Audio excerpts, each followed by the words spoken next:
स्वागत है दोस्तों आपका हमारे चैनल ट्रांसपोर्ट गुरुजी में। जैसा कि आप लोगों को पता है कि हमारे चैनल ट्रांसपोर्ट गुरुजी यूट्यूब पे लॉजिस्टिक और ट्रांसपोर्टेशन का बिजनेस चैनल है, जहां पे मैं आपको हमेशा कुछ नई बातें बताता हूं। दोस्तों आज हम बात करने वाले हैं टेक इनेबल कंपनी के बारे में कि किस तरह से ट्रांसपोर्टेशन और लॉजिस्टिक इंडस्ट्री में टेक्निकली चीजें आती है और किस तरह से टेक्निकली जो है किसी भी ट्रांसपोर्ट या फिर लॉजिस्टिक बिजनेस को सुधारा जा सकता है।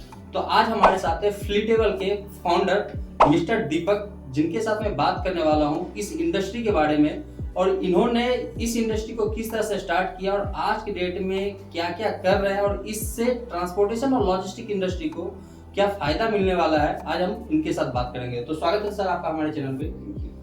तो सर एक चीज बताइए, कितने साल से आप इस इंडस्ट्री में? हमने स्टार्ट किया था 2012 अप्रैल में। ओके, और आज के डेट में 2012 मतलब लगभग 11 साल हो चुका है आपका। आज के डेट में आप कितने कंपनियों को जो है ईआरपी अपना जो है प्रोवाइड करवा चुके हैं? आज के डेट में अराउंड 200 कंपनीज में हमारा फ्लीटेबल ईआरपी चलता है। और इसमें जो है 200 कंपनीज की मैं बात करूं तो इसमें कितने ऐसे ट्रक्स हैं जो कि इन्वॉल्व है, कितने यूजर बेस है? यूजर बेस की अगर हम बात करें तो अराउंड 12,000 यूजर्स हैं, 74,000 प्लस ट्रक्स हैं जो ओन और मार्केट व्हीकल्स हैं। और अगर हम बात करें बुकिंग्स की तो बिल्टियां हमारे सॉफ्टवेयर में 1 करोड़ से ऊपर बन चुकी हैं आज तक मतलब 11 साल के हाँ अंदर। जी। तो देखा जाता है कि जैसे ईआरपी की हम बात करते हैं तो यहाँ पे बोला जाता है कि अगर आप ईआरपी रखते हैं तो आप अपने बिजनेस को सुधार सकते हैं। जो पैसे का लीकेज है सबसे ज्यादा इस इंडस्ट्री के अंदर, उसको आप इसके थ्रू कहीं ना कहीं एब्जॉर्ब कर सकते हैं, देख सकते हैं और इसको रोक सकते हैं। तो आपका जो ईआरपी है ये किसी भी ट्रांसपोर्टेशन और लॉजिस्टिक कंपनी के लिए कहाँ तक फायदेमंद है और इसको सुधारने के लिए आपने इसके अंदर क्या क्या चीजें डिजाइन कर रखे हैं जिससे कि किसी को फायदा हो सके? सबसे बड़ी बात आपने बता दिया कि देख सकते हैं और देखेंगे तो कंट्रोल हो जाएगा। ओके, तो हम तो सबसे ज्यादा इस चीज को मानते हैं कि कोई भी चीज विजिबल अगर है तो वो हम कंट्रोल कर सकते हैं। ठीक है। तो सबसे बड़ी विजिबिलिटी आपको मैंने देनी है, चाहे आप एक गाड़ी लगा रहे हैं, चाहे आप 4 ब्रांचेस इकट्ठे देख रहे हैं, चाहे आप और ऐसे लोगों को देख रहे हैं जो 4-4 ब्रांचेस का एक क्लस्टर देख रहे हैं। ठीक है। तो हमने आपको हर लेवल पे एक MIS एक डैशबोर्ड देना है जिससे आप कनेक्ट करते जाओ और अंदर तक पहुंच जाओ, लास्ट लेवल तक पहुंच जाओ। आप फर्स्ट लेवल से शुरू करके लास्ट लेवल तक, जो नॉर्मली हम ट्रांसपोर्ट की लाइन में करते हैं, मगर ये रिपोर्ट लेने के लिए हमको 3 दिन लग जाते हैं। हम हर ब्रांच को बोलते हैं कि डेटा भेजो, फिर हम अपने हेड ऑफिस में बोलते हैं बेटा डेटा कलेक्ट करो, बनाओ, इसको बना के रिपोर्ट बना के दो।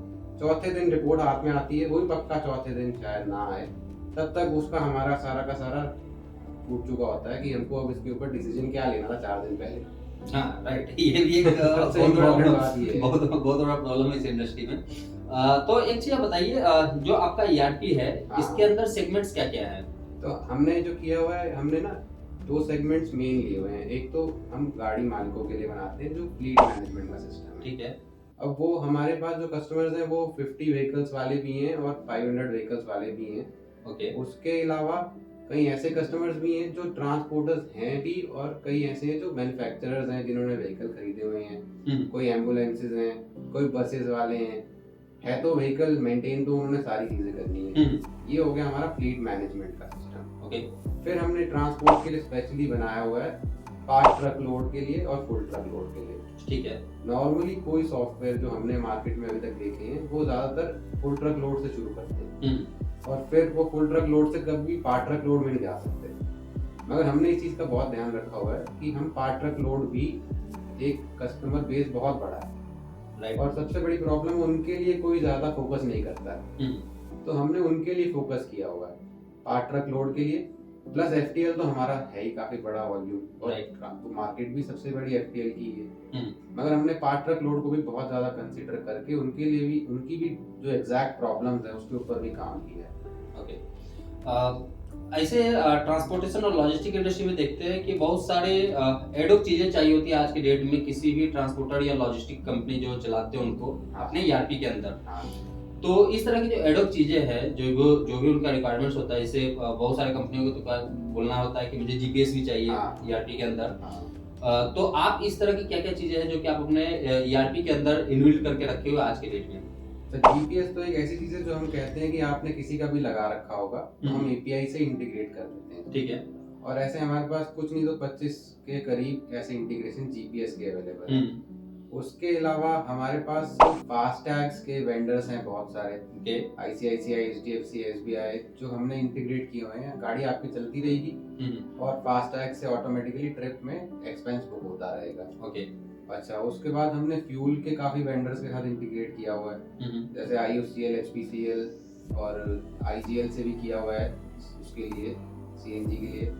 तो इन सब को हमने जोड़ के एक सिंगल सॉफ्टवेयर में चाहा है कि अगर आपने फ्लीटेबल ले लिया तो आपको 10 जगह लॉगिन करने की जरूरत ना पड़े। सिंगल एक पॉइंट। गवर्नमेंट का ई-वे बिल हमने इसके अंदर डाल दिया, ठीक है। हमारे कस्टमर्स को ई इनवॉइस की भी रिक्वायरमेंट है, वो भी हमने इसके अंदर डाल दी कि आप इनवॉइस बनाओ और ई इनवॉइस जनरेट कर लो उसके अंदर। तो ऐसी चीजें हम चाहते हैं ये है कि क्लाउड का बेनिफिट आज की डेट में ये है कि इंटीग्रेटेड सर्विसेज, और जो ये कर लेगा वही सक्सेस है, और वही कस्टमर को सबसे कम टाइम में सबसे ज्यादा आउटपुट दे सकता है। अभी जैसे सर आपसे बात हुआ था, बता रहे थे फ्लीट मैनेजमेंट के बारे में जो आपके पास अवेलेबल है, तो ये फ्लीट मैनेजमेंट में आज के डेट में आप क्या क्या प्रोवाइड करवाते हैं? फ्लीट मैनेजमेंट में हम फ्लीट से रिलेटेड सारे वो एक्सपेंसेस आपको बताते हैं जो कि आप देख के सेव भी कर सकते हो। जैसे हमारी आज की डेट में इंडिया में अगर कोई ट्रांसपोर्ट है जो इंटरसिटी काम कर रहा है, सबसे बड़ा एक्सपेंस उसका ऑब्वियसली फ्यूल है, राइट। अच्छा, फ्यूल के बाद सबसे बड़ा एक्सपेंस है टोल, उसके बाद है टायर्स, उसके बाद सारी चीजें आती हैं, स्पेयर पार्ट्स आते हैं, अलग अलग चीजें आती हैं, इंश्योरेंसेस, रिन्यूअल्स आते हैं। तो हमारा पर्पस ये है कि हम आपको सारी कॉस्ट बताएं व्हीकल की क्या है। आज आपको प्रॉफिटेबिलिटी तो दिखती है, मगर वो प्रॉफिटेबिलिटी जब कल कोई इंश्योरेंस में करवा ली मैंने, या मैंने कुछ और चीज करवा ली, तो वो प्रॉफिटेबिलिटी खत्म हो जाती है। तो हम आपको एक एक कैटेगरी में दिखाते हैं कि कहाँ से प्रॉफिटेबिलिटी निकल सकती है, ठीक है। जितने हमारे सक्सेसफुल कस्टमर्स, ट्रांसपोर्टर्स हैं, वो इन सब फोकस एरिया पे फोकस करके उसको एनहांस करते हैं कि मेरे को अगर फ्यूल बचाना है तो मैं फ्यूल ड्राइवर के हाथों में तो कोई देता है, कोई नहीं भी देता है, कोई खुद भी मेंटेन करता है। तो हम तो दोनों तरफ से कहते हैं कि ड्राइवर भी चलाए तो भी एफिशिएंसी आए, और अगर आप खुद भी अपना मेंटेन करते हो तो आपको भी एफिशिएंसी आए। अगर हम आपकी 2-3% कॉस्ट भी फ्यूल की बचा लेते हैं तो कितना बड़ा आपका सेविंग हो जाती है उसके अंदर। उसके अलावा टोल में हम ज़्यादा कुछ आपको ये ऑटोमेटेड सर्विस दे सकते हैं। फ्यूल में, उसके बाद टायर्स में हम आपका काफ़ी पैसा बचा सकते हैं। हमने अपने एस्टिमेट के हिसाब से कई कंपनीज के 8 to 9% कॉस्ट सेविंग टायर में कराई है। अब आप सोचो 100 की फ्लीट वाले कितने टायर्स यूज करेंगे और कितना सेविंग 8 to 9% सिर्फ इंस्पेक्शन टाइम पे हो जाए। उसके बाद जो हमने सजेशन दिए हैं सॉफ्टवेयर ने, उन सजेशंस पे आप काम कर लो, सिर्फ इतना ही बहुत है आपके टायर मैनेजमेंट के लिए। कोई बहुत बड़ी रॉकेट साइंस नहीं है। लोगों को डर लगता है टायर मेंटेन करेंगे, कितना रिकॉर्ड रखेंगे, एक आदमी रखना पड़ेगा स्पेशली। बिल्कुल। अब एक ट्रक है, उसका 1 महीने में एक बार तो इंस्पेक्शन कर सकते हैं हम लोग। और वो जो आदमी है उसकी कॉस्ट तो वैसे ही रिकवर हो जाएगी इंस्पेक्शन करने में। राइट, ये बात तो बिल्कुल सही है। सबसे बड़ी बात है। और सॉफ्टवेयर की कॉस्ट तो बचती कुछ नहीं अगर आप जो सेविंग्स करने लग जाओ उसके बाद तो। ये तो खैर है ही। एक जो सबसे मेन क्वेश्चन होता है लोगों का, क्योंकि मैं करीब 13-14 साल से इस इंडस्ट्री में हूँ, बहुत सारे लोगों से मैं मिला हूँ आज तक। लोगों का सबसे बड़ा क्वेश्चन ये होता है कि हम अगर एक ईआरपी परचेज करते हैं या रेंट पे लेते हैं, तो मेरा कॉस्ट कितने % तक सेव हो सकता है? ये बहुत अच्छी क्वेश्चन है। जितना ईआरपी आप इंटेंसिवली यूज कर सकते हो, अपनी ब्रांच लेवल तक पहुंचा सकते हो, अपने यूजर लेवल तक पहुंचा सकते हो, उतना ज्यादा बेनिफिट आपको मिलेगा। जितनी चीजें ऑटोमेट हो जाएंगी, आपको पता ही नहीं कि आपके आज डिसीजन लेने से हो सकता है क्या हो जाए। आज डिसीजन हम सही ले लें और कल वो डिसीजन से हमें कितनी सेविंग हो जाए। राइट। इंस्टेड हम ये डिसीजन 1 महीने बाद हमें समझ में आए, डेटा ही ना हो हमारे पास। अब हमारे कई कस्टमर्स ऐसे हैं जो रूट वाइज एनालिसिस करते हैं कि मेरे को इस रूट पे बचत है, तो वो जरूरी है कि वो उसी रूट पे गाड़ियां ज्यादा ढूंढते हैं। अच्छा, अगर कभी माल का रेट नहीं भी मिलता उस रूट पे, तब भी वो उसी रूट पे चलते हैं। बिल्कुल, क्योंकि एटलीस्ट रिटर्न लोड तो कहीं ना कहीं उधर मिल ही जाएगा। ये तो एक छोटा सा एग्जांपल है डेटा से एनालिसिस होने का, मगर ऐसी कई चीजें हमने पकड़ी हैं डेटा से जो डिसीजन लेना बहुत इजी कर देती हैं आपकी। आज की डेट में हम बात करते हैं फ्लीटेबल का, काफी कम प्रोडक्ट का, तो इंडिया में रीच कहाँ तक है? इंडिया में वैसे हमारे कस्टमर्स तो पूरे इंडिया में ही है। ओके। कोई भी ऐसा मुझे लगता नहीं स्टेट या सिटी हो जहाँ फ्लीटेबल ना यूज हो रहा हो, क्योंकि जो ट्रांसपोर्टर्स हैं उन सबकी ब्रांचेस के थ्रू ये पहुंचा ही हुआ है हर जगह। ठीक है। और ऑल ओवर इंडिया के साथ साथ हम लोग ग्लोबली भी कर रहे हैं अब तो काम, कई कंट्रीज में हम लोग फ्लीटेबल सेल कर रहे हैं, यहीं बैठ के वहाँ पे हम सेल कर रहे हैं पूरा काम। ओके। एक चीज और देखा जाता है, क्योंकि मैं इतने सालों से रहा हूँ तो बहुत सारी ERP कंपनी के साथ मेरा भी कांटेक्ट रहा है, एक्सपीरियंस भी रहा है। कस्टमर सपोर्ट हाँ जो ट्रांसपोर्टर और एक ERP कंपनी के बीच में होता है, हाँ कस्टमर सपोर्ट या फिर जो भी उनके एरर्स वगैरह होते हैं या कोई रिक्वायरमेंट्स होते हैं जिसको कि पूरा करना होता है, सही बात। तो ये इसको सॉल्व करने के लिए आप क्या स्पेशल करते हैं दूसरी कंपनियों से, और अगर कोई नया रिक्वायरमेंट है तो उसके लिए आप लोग क्या करते हैं? ये हमने इंडिया में बहुत बड़ी चीज देखी है, ट्रांसपोर्ट मैनेजमेंट सिस्टम किसी का भी यूनिफॉर्म नहीं है। हर एक ट्रांसपोर्टर अपने हिसाब से काम करना चाहता है। राइट। तो ये एक बहुत बड़ी प्रॉब्लम है इंडियन मार्केट की, ट्रांसपोर्टर्स की। दो भाई भी होते हैं तो अलग अलग काम करते हैं, हाँ बिल्कुल। साथ बैठे होंगे तब भी अलग अलग तरीके होंगे उनके, मगर हमने अपने प्रोडक्ट को ऐसा रोबस्ट बनाया है कि इस प्रोडक्ट में एक तो हमारे कस्टमर सपोर्ट के बिना कोई भी काम हो नहीं सकता। तो हम सबसे ज्यादा ध्यान आप मानो कि हम मार्केटिंग में ना देके कस्टमर सपोर्ट में देते हैं, ठीक है। क्योंकि जो एक हैप्पी क्लाइंट होता है हमारा, वही आगे और क्लाइंट हमें लाके बिल्कुल देता है। बिल्कुल। तो वो कस्टमर सपोर्ट तो इतना जरूरी है कि मैं खुद पर्सनली भी कस्टमर सपोर्ट में लगता हूँ, क्योंकि मुझे पता है कि सेटिस्फाई होना उसका ज्यादा जरूरी है, और रिक्वायरमेंट कभी खत्म किसी की होने नहीं वाली। तो वो रिक्वायरमेंट खत्म नहीं होनी है, इसलिए हम लोग रोबस्ट प्रोडक्ट बना के चलते हैं कि हर एक के हिसाब से उतना उतना कस्टमाइज कर सके। पूरा तो नहीं हिला सकते, राइट। बट उतना कस्टमाइज कर सकते हैं जितना जितना उसके अंदर हमने ऑप्शन छोड़े हुए हैं हर एक के लिए। ओके। तो ये जो आपका प्रोडक्ट है ये SaaS मॉडल पे है? SaaS मॉडल पे है। ओके। तो एक चीज जो SaaS मॉडल में मैं देखता हूँ, मैं भी फेस किया हूँ, अभी हाँ। फेस करता हूँ, लोगों का कहना था कि अगर मुझे कुछ नया रिक्वायरमेंट चाहिए हाँ। तो वो फुलफिल होगा या नहीं होगा, इस पे बहुत बड़ा सवाल होता है, हाँ। क्योंकि उस प्रोडक्ट को मेरे साथ साथ और भी बहुत सारे लोग हैं जो कि यूज कर रहे हैं, हाँ। और शायद से वो उनके लिए यूजेबल होगा या नहीं भी हो सकता है। तो आपके पास अगर ऐसा कोई रिक्वायरमेंट्स आता है तो आप इसको किस तरह से सॉल्व करते हैं और किस तरह से देखते हैं इन सारी चीजों को? असल में क्या है कि आज की डेट में लोगों की रिक्वायरमेंट समझते समझते हमने 500 से ऊपर सेटिंग्स बनाई है फ्लीटेबल में। ओके। जो कि yes no yes no yes no करके कंट्रोल पैनल हमारा बहुत ज्यादा स्ट्रांग है, क्योंकि किसी की रिक्वायरमेंट कुछ है, किसी की रिक्वायरमेंट कुछ है। अच्छा, अगर कोई कस्टमर जेन्युइन चीज मांगता है हमसे तो हमको वो बनाना ही पड़ता है, क्योंकि वो आज एक मांग रहा है कल 10 और मांगेंगे। ये जेन्युइन चीज हमें, अब हमारी टीम में सबके पास ये कैपेबिलिटी है, सारी हमारी टीम पुरानी है, और जब से हम चलते आ रहे हैं ऑलमोस्ट ये भी चलते आ रहे हैं साथ में। ओके। तो हमें सबको पता है कि अगर ये कस्टमर मांग रहा है और जेन्युइनली नहीं है हमारे पास तो हम उसको डालते हैं। आप यकीन नहीं करोगे, आज 11 साल में हम लोग आज की डेट में भी हर 7 डेज में सॉफ्टवेयर अपडेट कर रहे हैं। ओके। जो कि हमारे जैसी कोई भी कंपनी होगी तो 3 या 4 महीने में एक बार अपडेट देती होगी, और हमारा प्रोसेस इतना रोबस्ट है कि हम हर 7 डेज में इसको अपडेट करके देते हैं, वर्जन अपडेट करके देते हैं। ओके। और SaaS बेस्ड है तो सबको बेनिफिट मिलता है।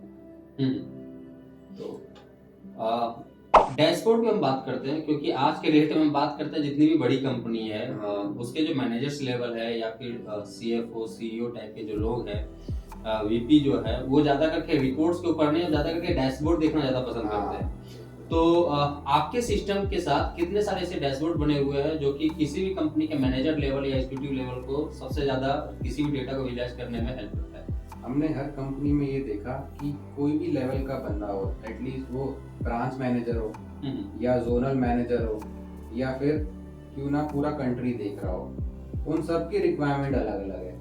तो हम उनकी टेबल पे बैठे, हमने उनके रजिस्टर्स देखे, वो रजिस्टर्स में क्या लिखते हैं। जैसे ब्रांच मैनेजर है, वो सुबह लिखता है कि मैंने आज ये मटेरियल यहाँ से पिक करना है, और ये गाड़ी मैंने लोड करके दे दी है, और इसकी पेमेंट मैंने आज कलेक्ट करनी है। राइट। तो हमने उसको डैशबोर्ड में कन्वर्ट करके उसको दे दिया ब्रांच लेवल का डैशबोर्ड। अब एक जोनल मैनेजर है, वो देखता है कि मेरे किस किस जोन में कितना कितना पेमेंट का पेंडिंग चल रहा है, तो उसको जोन वाइज हम दिखाते हैं कि कितना आउटस्टैंडिंग है। इस जोन में 10 दिन पुरानी पेमेंट पेंडिंग है, इस जोन में 40 दिन पुरानी है, इस जोन में 50 दिन।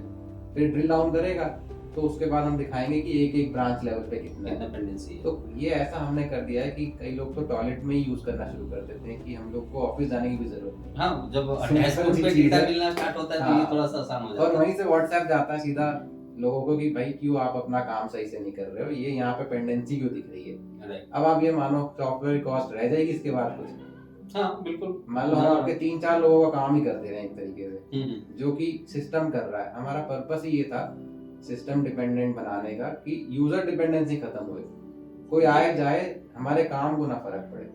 और दूसरे सॉफ्टवेयर्स और हमारे सॉफ्टवेयर में फर्क सबसे बड़ा ये है कि हम लोग आपको सिंपल इंटरफेस देते हैं और उसी में सारा काम आपका एक साथ हो जाता है।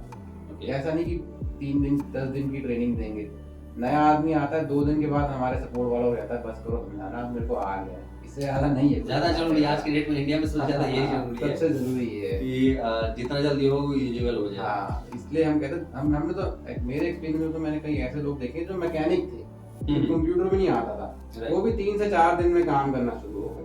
उनको कंप्यूटर नहीं आता था तब भी सीख गए। सिंपल हमने इतना बनाया कि हमको पता है ट्रांसपोर्ट लेवल क्या है। हमारी टीम में से ऐसा कोई नहीं है जो उनके साथ ना बैठा हो दिन या रात में। सही है। 2 क्वेश्चन और सर हम रखना चाहेंगे। पहला क्वेश्चन है जो कि आज के डेट में लॉजिस्टिक इंडस्ट्री, ट्रांसपोर्टेशन तो फिर भी कम है, बट लॉजिस्टिक इंडस्ट्री में AI और MI का ज्यादा यूज होना स्टार्ट हुआ है। बहुत सारी कंपनी आज की डेट में यूज करना स्टार्ट किए। अब उनके अपने ERP में नहीं मिलता है तो बाहर से कहीं परचेज करके लाते हैं। तो क्या आपके सिस्टम में AI या MI से रिलेटेड कोई इस तरह का डेटा वगैरह विजुलाइज होता है जिससे कि किसी कंपनी को ज्यादा हेल्प हो सके? इसके ऊपर हम भी अभी काम कर रहे हैं। AI/ML के ऊपर हम पूरे तरीके से रिसर्च कर रहे हैं, क्योंकि मैंने आपको बताया कि ये यूनिफॉर्म इंडस्ट्री नहीं है हमारी। तो डेटा जो है वो बहुत स्कैटर्ड है। तो जितना हम इसको यूनिफॉर्म कर देंगे उतना AI/ML के लिए इजी हो जाएगा इसके ऊपर इंटरप्रेट करना। मेरे हिसाब से कोई भी AI/ML पे इस इंडस्ट्री में अभी तक जो कहता भी होगा मेरे ख्याल से नहीं कर पाया। एग्जिस्टिंग जितने हम भी भी रिसर्च में ही हैं और शायद सभी रिसर्च में हैं। ओके। अगर कोई यूजफुल डेटा निकल आएगा तो फिर हम उसको जरूर इंट्रोड्यूस करेंगे। हमको तो क्लाउड पे बेनिफिट ही है ये सबसे बड़ा, सबसे ज्यादा कि हम तो कहीं से डेटा ला के कुछ भी करके कर सकते हैं काम। जैसे एनालिटिक्स आपने बोला, एनालिटिक्स का फायदा ही हमें तब हो रहा है जब हम क्लाउड पे हैं। राइट। लास्ट क्वेश्चन सर है, ये है API से रिलेटेड। तो आज की डेट में बहुत सारी कंपनीज है जो कि API भी आपके सॉफ्टवेयर ERP के साथ साथ वो अपना API भी वो मांगते हैं ताकि वो अपने सिस्टम के साथ उसको इंटीग्रेट कर सके। तो आप लोग क्या API वगैरह पे भी काम करते हैं? API भी प्रोवाइड करवाते हैं? बिना API के आज की इंडस्ट्री में काम ही नहीं है। हम लोग कई APIs के थ्रू सर्विसेज इंटीग्रेट भी करते हैं और अपने APIs भी देके कई सर्विस को ऐड कराते हैं अपना डेटा भी। तो जैसे कि आज मैं आपको बताऊं, कई कंपनीज हमारी ऐसी जो SAP पे चलती हैं। तो SAP में मुझे लगता नहीं कि ट्रांसपोर्टेशन और लॉजिस्टिक्स का ना इतना अच्छे मॉड्यूल्स हैं। तो वो कंपनीज हमें अप्रोच इसलिए करती हैं क्योंकि हम इजीली कस्टमाइज कर देते हैं, प्लस उनका डेटा इंटीग्रेट कर देते हैं। कॉस्ट वाइज भी उनको बहुत इफेक्टिव रहता है और कस्टमाइजेशन का लेवल भी हम बेटर दे देते हैं। और प्लस हमारी अंडरस्टैंडिंग भी है ट्रांसपोर्ट इंडस्ट्री की जो SAP के लोगों की नहीं होती है। राइट। उनकी मैन्युफैक्चरिंग की तरफ ज्यादा होती है। तो हमने कई SAP इंटीग्रेशंस किए हैं, कई ऐसे इंटीग्रेशन किए जो उनके एग्जिस्टिंग ERPs के साथ भी आ गया डेटा सारा का सारा, और हम अपने APIs भी आगे देते हैं फिर जैसे रिक्वायरमेंट होती है उस हिसाब से, उसके हिसाब से चलता है। हाँ। इसे एक क्वेश्चन और निकल गया है सर। हाँ जी। इस इंडस्ट्री में 2 चीज और है, एक है POD और एक है बिलिंग पेमेंट। तो सबसे बड़ा सरदर्दी हर एक, मुझे नहीं लगता कि कोई भी कंपनी लॉजिस्टिक या ट्रांसपोर्टेशन कंपनी इससे बचा होगा। और उनको ये नहीं पता चल पाता आज की डेट में कि अगर मार्केट में उनका 10 लाख रुपए का POD और पेमेंट अटका हुआ है तो उससे उनका लॉस कितना होता है। तो इस तरह का डेटा क्या आप लोग निकाल के देते और बताते हैं कि अपना कितना हो सकता है? मगर ये हमारे कस्टमर्स ही हमें बता देते हैं, हम अपने डेटा को देख के। एक कस्टमर ने हमें ये बताया कि अगर मेरा मतलब 86 डेज से ऊपर गया तो वो मेरा लॉस शुरू हो जाता है। ओके। अगर उसने पूरा एनालिसिस किया अपना कि एक दिन के हिसाब से कितना मेरा लॉस हो रहा है। हम डायरेक्टली नहीं बता पाते क्योंकि हर एक का काम करने का तरीका अलग है। तो आपको सारी कॉस्ट अपनी पता होनी चाहिए, उसके बाद आप ये निकाल सकते हो। जिन कंपनी ने पूरा हमारा इंटीग्रेट किया हुआ है, जैसे हमारे सारे मॉड्यूल्स हैं इंटीग्रेटेड भी हैं आपस में। ओके। कि आपके पास अपने व्हीकल्स भी हैं, आपके पास अपना FTL का बिजनेस भी है और थोड़ा बहुत आप लोग पार्ट लोड भी काम करते हो। तो हमारे ये तीनों मॉड्यूल्स कनेक्टेड हैं। फिर चौथा मॉड्यूल हमारे पास फाइनेंस भी है, जो कि हमने बिल्कुल सिंपल टैली बेसिस पे ही बनाया है, जिसमें कि इंडिपेंडेंट इंटीग्रेटेड है इसके अंदर। इंटीग्रेटेड है, इंडिपेंडेंट उसको हम दे सकते हैं, मगर हमारा पूरे ईआरपी के साथ ही आ जाता है वो। तो उसमें क्या है कि जैसे आपके नॉर्मल वाउचर्स बनने हैं तो 70% वाउचर्स तक हम आपके ऑटोमेट कर सकते हैं। ओके। जिन कंपनीज का हमने फुल इंटीग्रेशन किया है उनके लिए हमने, अगर आप देखोगे ना उनकी डे बुक, तो उसमें आपको दिखेगा सिस्टम जनरेटेड वाउचर। कुछ दिखेंगे ऐसे जो यूजर्स ने बनाए, जो कैश एक्सपेंसेस हैं या फिर अदर एक्सपेंसेस हैं, वो हमें करना ही है। तो ये ऑटोमेशन का सबसे बड़ा फायदा तभी मिलता है जब हम पूरे को इंटीग्रेटेड यूज करते हैं। मतलब बैलेंस शीट और ट्रायल बैलेंस वगैरह भी जो है वो आपके सिस्टम से कंप्लीट आ आ जाता है। कंप्लीट। ओके। तो सर अच्छा लगा आपसे बात करके। तो दोस्तों देख रहे थे आप, मेरे साथ थे फ्लीटेबल के फाउंडर मिस्टर दीपक, और इनके साथ मैं बात कर रहा था इनके ईआरपी के बारे में कि किस तरह से मार्केट आज के डेट में ईआरपी पे बेस्ड हो रहा है और किस तरह से ईआरपी किसी भी लॉजिस्टिक या फिर ट्रांसपोर्टेशन बिजनेस के फ्यूचर को चेंज कर सकता है। तो दोस्तों आज के लिए था इतना ही। मैं मिलता हूं अपने नए वीडियो में फिर से कुछ नए डिटेल्स के साथ। तब तक के लिए धन्यवाद। Thank you.